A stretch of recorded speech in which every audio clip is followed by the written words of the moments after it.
Ladies and gentlemen, we are live! Straight from the East Coast, former pro wrestler turned MMA enthusiast, exclusively on Nick Portella MMA, this is the Finished Podcast with Sean Lazarus. Hey, what's up, guys? You already know who it is. So last night, UFC 222 was... it was definitely one of the most underrated cards probably in a while. That's definitely because Holloway got injured and the fight with him and Edgar got kind of thrown out the window, and Edgar got thrown in with Ortega. So it kind of, at first, I think it kind of left like a slight stench on the card, that it kind of messed it up and everything, but I definitely don't think that was the case. I think that it was an awesome card.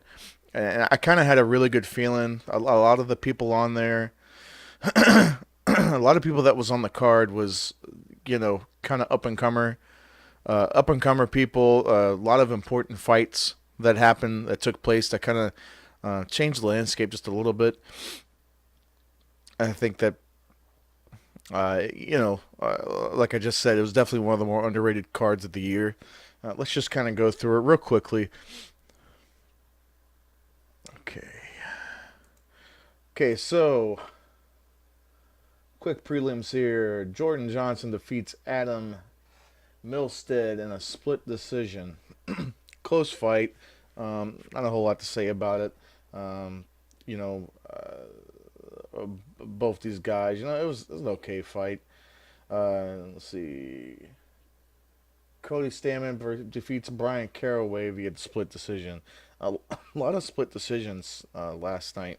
Not sure what was going on, but we got Zach Otto. Oh God, I hope I'm pronouncing that. Defeats Mike Pyle. That was a little sad. Because Mike Pyle's a vet, and seeing him lose and seeing him go out and retire, and it was a little sad. I've been watching UFC for a long time, and I think the people that I used to watch kind of 10 years ago that were probably in their mid-20s, late 20s then, when I kind of first started watching it, they're kind of getting to that retirable age, that the kind of late 30s, early 40s kind of game. Some even earlier than that if they've taken a lot of punishment. It's just the way Mike Pyle fights. And, I think it's a good decision for him. Whatever's best for him and his family. I wish him luck in whatever Mike Pyle does. He's definitely earned. He's definitely earned his retirement. He's fought hard over the years, and it's really, he always seemed like a really nice guy. So, hats off to him. So the CB Dalloway and Hector Lombard, what the hell was that? So, in case you didn't see it, so Hector Lombard punched CB Dalloway right after the bell and pretty much KO'd him. Excuse me. And because of that, CB Dalloway won via disqualification. I don't know if you guys have seen Chael Sonnen's breakdown of that. And he kind of goes on to explain that the bell doesn't necessarily signify the end of the round, that it goes back to some rule back in the 90s from the Olympics. You should kind of give it a look. It's a pretty good video, and how his breakdown. And basically he talks about the end of the round is when the ref stops it, not so much when you hear the bell. I kind of understand, but it's kind of apples and oranges. He was talking about how it started back in the Olympics, back when they would do boxing, and they would have like a huge boxing tournament during the Olympics, and they had 3 rings simultaneously. Well, you got 3 boxing rings almost next to each other, and the rounds aren't quite ending quite at the same time. So when one fight ended, another fighter. Here's the story is fighter ended, and forgive me, I don't know the name. One of the fights ended. Another fighter in another ring heard the bell, thinking that that was his bell for his fight for the round to be ended, and he was walking to his corner and he got knocked out. Bell wasn't the bell wasn't his. Fight wasn't over, and the knockout counted. They couldn't do anything about it. And he's saying that that rule is kind of meant for that, but I understand where you're going with that, Chael, but I don't think that's an apples to oranges kind of comparison. I understand where you're coming from. I do, but it's just that's that. This is this. I don't think that applies in a single match atmosphere. Most people know you hear the bell. Then that signifies the end of the match. I'm sorry, the end of the round.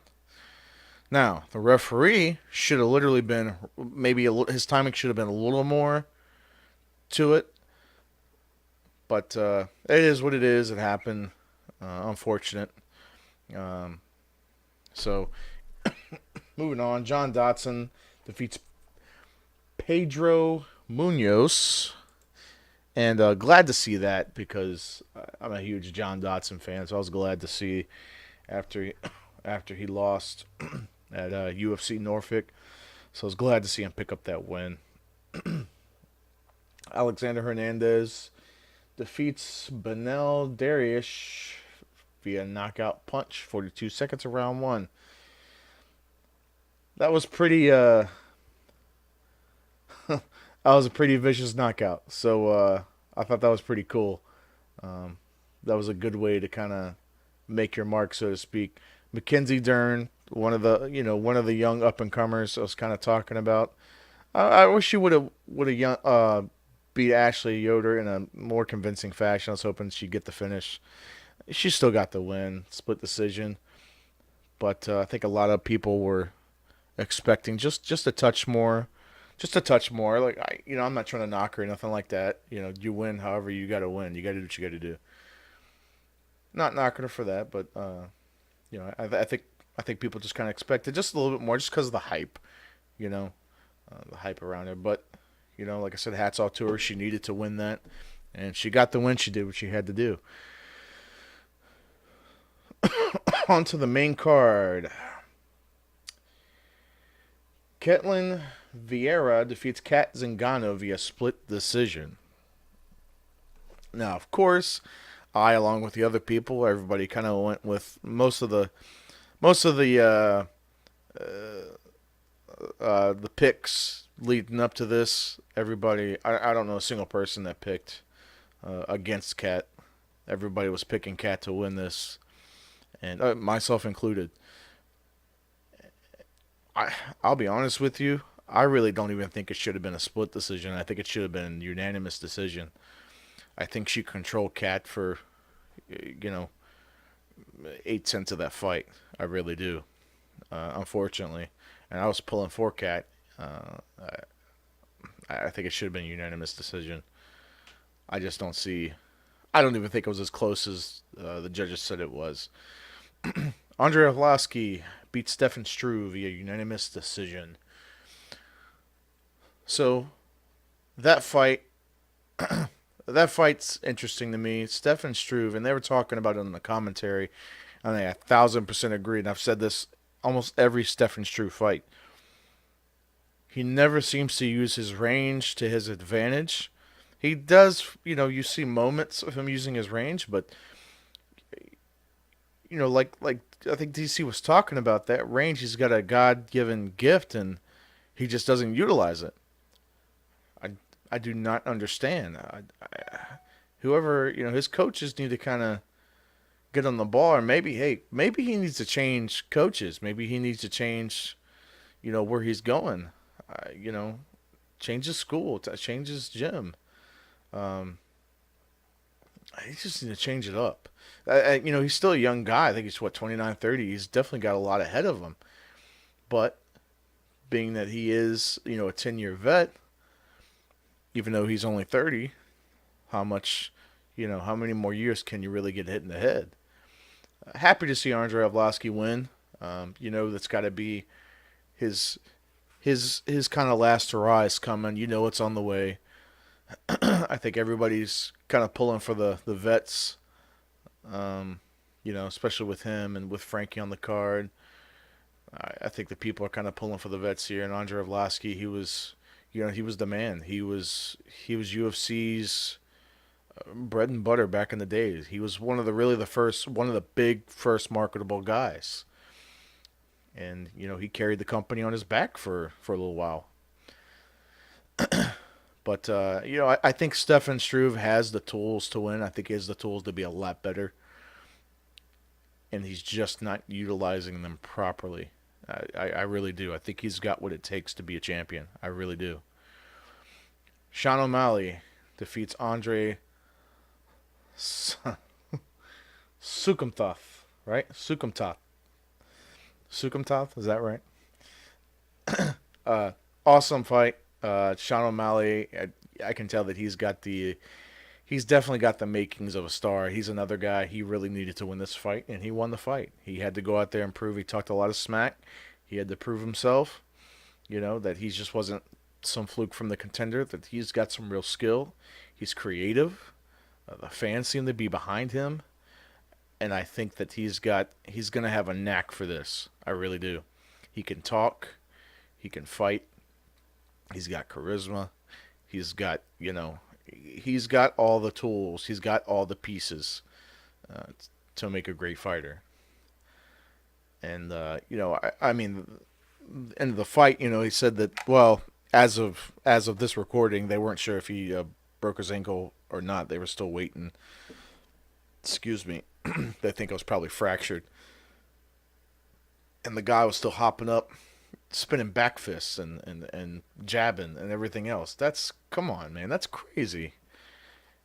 And shame on Andre's corner. I mean, I know they were probably hollering at him to get the guy standing up, but shame on Andre for not listening to them, for not seeing that, hey, this guy's foot, his legs, something is messed up. I need to get this guy on his feet, because if he can't stand, he cannot fight. I think he could have easily picked up the win on that had he just used a little more brain and a little bit less brawn. I think he definitely could have picked up the win had he just. Hell, I would have stood up, backed up, and hey, come on out. He couldn't have done it. The ref would have seen him hobbling on one foot. He's got to be able. What's the rule? You got to be able to stand. Normal. You got to be able to stand halfway normal to for the ref to not stop the fight. So, and of course, the heartbreak for me of the night was Brian Ortega defeats Frankie Edgar. Not because I don't like Brian Ortega, because I do. But Frankie's been, one of my favorites for a while, for a long time, and all the wars with Aldo and and Gray Maynard, and I wanted it for Frankie, because you have to know that that was probably his last hurrah pushing for the belt. Maybe. I think Frankie's good enough that he could kind of get back towards the top, but Frankie's been pushing hard to get back up to the top, and he was so close, so close. He didn't have to take that fight, but he did, and he paid for it. He paid for it. I think Brian Ortega, he's going to take on Max Holloway. I think he's going to beat Max Holloway. I really do. I think he's got the tools. He's so calm. He's almost the opposite of Max Holloway. Max is real scrappy. He's very forward pressure. And not that Ortega, he's definitely a forward fighter, but I think it's just a little bit different. He has such a calmness about Brian Ortega that really defines a lot of the top tier fighters. It's a calmness about them. John Jones kind of had that calmness. Conor has that calmness. almost like they're playing. It's more of a mental game to them than it is a physical game, and it's just a matter of, like it's chess. It's just a matter of moving your pieces to get that checkmate. And you could just see his brain just kind of just ticking and ticking and ticking and ticking as the fight goes on. But I think, yeah, I think Ortega beats Holloway. I think he takes the belt. I think Holloway moves up to 155. I think Holloway gets in the mix with, Conor and Ferguson and Khabib and all of them. I think he kind of jumps in that, it's such a deep pool already, such a deep talent pool in the 155 division. You got Justin Gaethje and Kevin Lee and Barboza, all of them. Like, it's just Eddie Alvarez. Is such a deep pool. I think that's where he goes, and I think he's successful. I think Max is probably should be a 155er. Because you can see that he kind of looks not depleted, but I really feel like he would be his best at 155. But so Chris Cyborg defeats Yana Kunitskaya round one, towards the end of the round. Well, towards the middle of the round. At first, when she went for that leg pick, when Yana went for that leg pick, and that deep single leg, I thought maybe she was gonna get on top of her and do something, because we saw if you remember in the Holly fight, Holly had her up against the fence and was controlling her, but she really just wasn't doing anything with it. And Yana was kind of known for her clinch game, and I think as Joe pointed out, in the commentary, that he was curious as to what was going to happen with her clinch. And it's like she started off kind of strong. She put the pressure on her because she seemed like a pretty, she was a lot bigger of a girl than I thought she was, kind of going into it. And, shame on me. I think I've seen her fight once before, but just standing next to Cyborg, she was bigger than Cyborg, I think maybe the pressure might have got to her. You could tell that, I don't know, like it was just, sorry, something just wasn't quite right, and you could kind of feel it. But, Cyborg does what Cyborg is going to do. She does what she does best. And I think it goes to her and Amanda Nunes. I think that's what's coming up around the corner. I think it's got to happen. Dana White's got to put it together. He said Amanda wants it, Cyborg wants it, and he wants it. And I think that's the fight to make. I really do. I really do think that's the fight to make. Well, what do you guys think? What do you guys think of the pay-per-view last night? What do you guys think of 223 coming up? Huge card coming up. Leave me some comments in the section below. Please hit the like button. Please hit the subscribe button. I'm thinking about doing a giveaway here coming up. I haven't quite figured out exactly what I'm going to do, but just kind of stay tuned. Probably the next video, I'm going to do a giveaway. Probably do, maybe like best comment, something like that. Best comment left, but you got to be subscriber as well and make the comment. So that's coming up. Like I said, I'll have more details on that next video. But, guys, thanks for watching. And as always, take it easy.